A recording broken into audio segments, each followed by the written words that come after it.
teman-teman semua, kembali lagi dengan aku Bima Nugra. Pada video kali ini aku akan berbagi pengalamanku menggunakan MacBook Pro M4 yang base model selama 4 bulan. Selama 4 bulan ini aku menggunakan MacBook Pro ini sebagai daily driver aku, laptop utama menggantikan laptopku yang sebelumnya, Lenovo Legion J530. Teman-teman bisa cek videonya juga. Dan selama ini aku pakai buat ngedit video, ngetik dokumen, ngedit foto dan lain sebagainya menggunakan laptop MacBook Pro M4 ini. Nah, kira-kira ada beberapa hal yang bisa aku bagikan berdasarkan beberapa poin yang sudah aku bagi demikian. Yang pertama adalah desain dan build quality dari MacBook Pro M4 ini. Kesan pertamanya adalah ringan ya. Memang di dunia laptop ternyata MacBook Pro M4 ini bukan laptop yang ringan sebenarnya, karena 14 inch 1,5 kilo lebih, ada yang lebih ringan begitu. Tetapi dibandingkan dengan laptopku sebelumnya yang 2,3 kilo 15,6 inci, ini tentu sesuatu yang sangat step down begitu, sangat improve. Apalagi ini nggak perlu bawa charger kemana-mana, dan charger laptop gaming biasanya juga nambah 500 gram sendiri begitu ya. Jadi cukup berat. Dan kalau pakai MacBook ini tidak perlu bawa charger dan tentu jauh lebih ringan. Selain itu desainnya juga ini full aluminium, enak banget untuk digenggam, dibawa kemana-mana, elegan, solid, dan terasa memang ini build to last begitu ya. Jadi kuat begitu. Nah, selain itu misalkan keyboardnya di sini juga sangat enak, nyaman, walaupun mungkin key travelnya juga nggak terlalu dalam ya, nggak terlalu panjang dibandingkan misalkan laptop Legionku ini sebelumnya.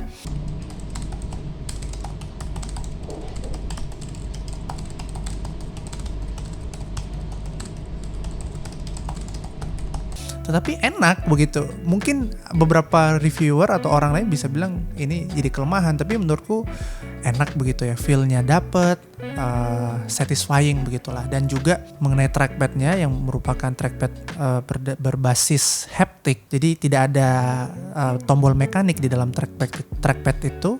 Menurutku ini juga pengalaman yang sangat enak karena getarannya itu bagus banget. Aku bisa ngedit video tanpa mouse loh. Sedangkan dulu aku nggak bisa, aku harus bawa mouse kemana-mana untuk mengedit video di Premiere Pro. Tapi dengan MacBook, aku bisa menggunakan trackpadnya yang sudah begitu nyaman, akurat, dan enak dipakai begitu ya, untuk mengedit video lengkap tanpa mouse.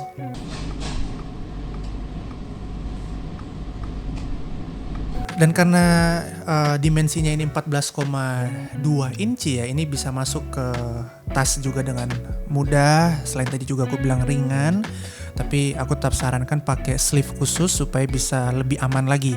Apalagi kalau tas kita bukan nggak tahan air, jadi dengan adanya sleeve itu bisa melindungi lebih dalam, lebih bagus lagi. Untuk ngecharge-nya dia pakai MagSafe dan bisa di-charge dari kiri dan kanan karena dia juga support dengan charging menggunakan Type-C. Jadi bisa MagSafe, Type-C, kiri dan kanan. Jadi itu juga bagian yang mungkin MacBook Air nggak punya ya, karena dia tidak punya port Type-C di sebelah kanan laptopnya. Sedangkan MacBook Pro ini sejak M4 yang base model tuh kiri kanan sudah dapat Thunderbolt. Jadi ada portnya untuk bisa ngecharge.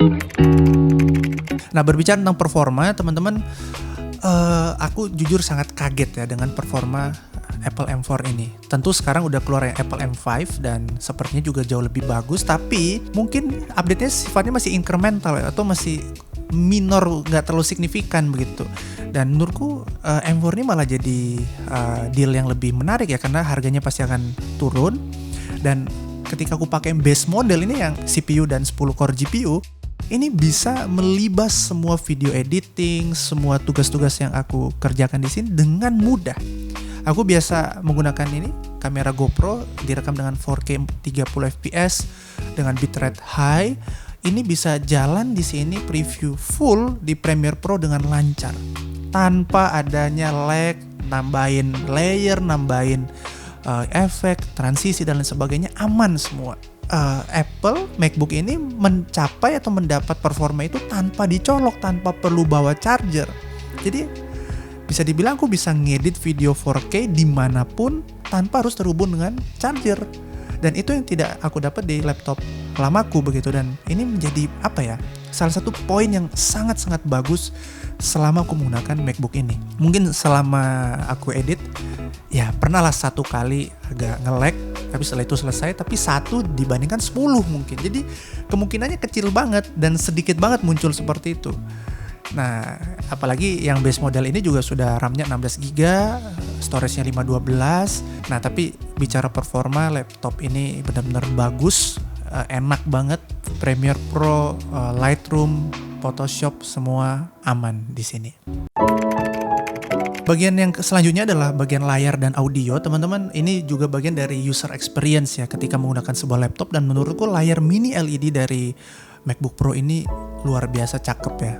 Dia 120Hz ProMotion dan dia bisa variable refresh rate. Tapi sepertinya response time-nya agak kurang. Ketika main game tuh yang fast pace gitu agak ghosting ya, aku nggak tahu ya. Tapi pernah juga sih aku baca di salah satu artikel begitu, memang melihat layar MacBook Pro ini agak response time-nya agak payah begitu, agak lambat. Jadi itu mungkin kekurangannya, tapi kan memang laptop ini tidak ditujukan untuk bermain game ya. Jadi kurang pas juga sih. Sekalipun layarnya tidak pakai nano tekstur itu, tetapi yang glossy, tapi glossy-nya ini bagus, anti reflektifnya ada, dan karena brightness-nya tinggi bisa dipakai di mana aja gitu dengan nyaman. Apalagi ditambah audio dari atau speaker dari MacBook Pro ini juga luar biasa bagus.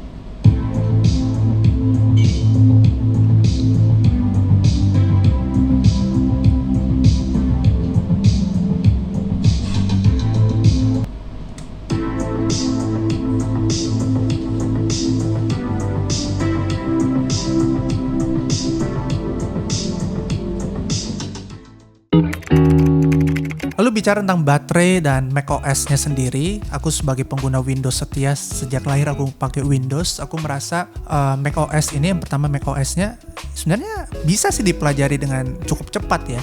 Tapi ada beberapa hal yang mungkin kurang aku suka, misalkan pintasan cut yang biasanya kita Ctrl X di Windows itu nggak ada di sini. Jadi harus Ctrl C lalu Command Option V begitu ya, untuk dia bisa nge-cut. Jadi ada beberapa hal yang agak beda dan menurutku ya agak kurang praktis begitu ya. Tapi selebihnya ini operating systemnya sih aku lihat sangat stabil, mulus. Sejauh ini sih impresiku positif ya terhadap macOS. Salah satu hal yang menarik dari macOS adalah ini pointer MacBook bisa pindah ke iPad dan kita bisa pakai keyboard MacBook untuk masuk di situ. Nah, selain itu, kita bisa jadikan iPad ini sebagai layar kedua. Jadi kita bisa pindah sini, dan ini bisa jadi extend ya. Oke, itu dia. Jadi ini bisa jadi layar kedua, teman-teman. Ini bisa misalnya buka WA, lalu di sini kita bisa buka yang lain, kerjaan gitu. Dan ini menurutku integrasi macOS yang bagus banget.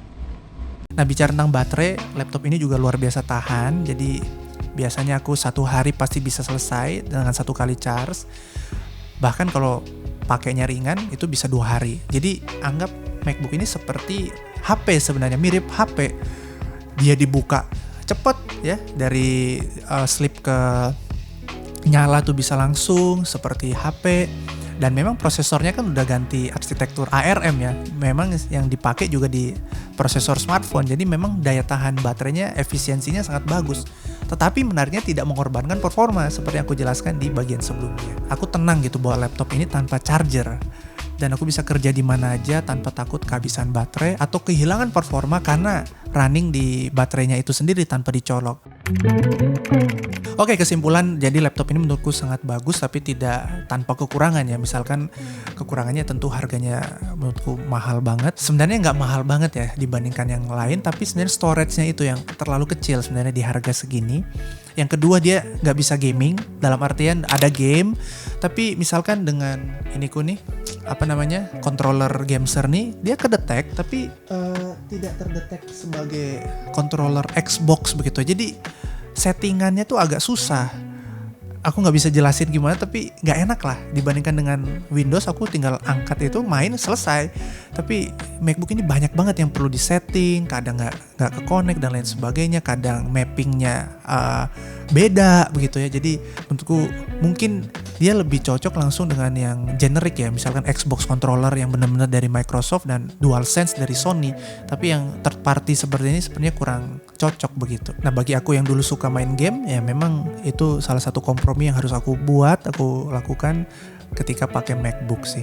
Nah, laptop ini cocok banget buat teman-teman yang seorang content creator yang kerjanya mobile, yang kemana-mana nggak perlu bawa laptop yang berat-berat tapi butuh performa yang kuat. Menurutku laptop ini sangat cocok. Aku bawa ini ke pelayanan untuk lihat naskah khotbah, dan ini benar-benar membantu begitu ya, karena layarnya tajam, dia bisa dibuka, dinyalakan cepat gitu. Jadi ini sangat membantu pekerjaanku selama ini begitu. Jadi apakah worth it? Menurutku worth it banget ya. Tapi kalau teman-teman butuh performa yang lebih tinggi, aku saranin sebenarnya langsung ke M4 Pro, tapi jauh lebih mahal sih. Jadi kalau teman-teman basic video editing 4K itu masih aman banget dengan yang base model ini. Apakah harus ke M5? Tergantung juga ya. Kalau budget teman-teman sepertinya lebih mepet, kayaknya M4 ini lebih dari cukup. Tapi kalau M5 teman-teman bisa, ya it's okay juga gitu ya, karena itu yang lebih baru. Nah, teman-teman bisa cek misalkan di channel Just Josh, itu dia bahas tentang M5 yang dia bilang juga sebenarnya nggak terlalu signifikan sih upgrade-nya. Jadi itu bisa teman-teman pertimbangkan juga. Oke teman-teman, terima kasih telah menonton video kali ini. Sampai jumpa dan Tuhan memberkati. Dadah.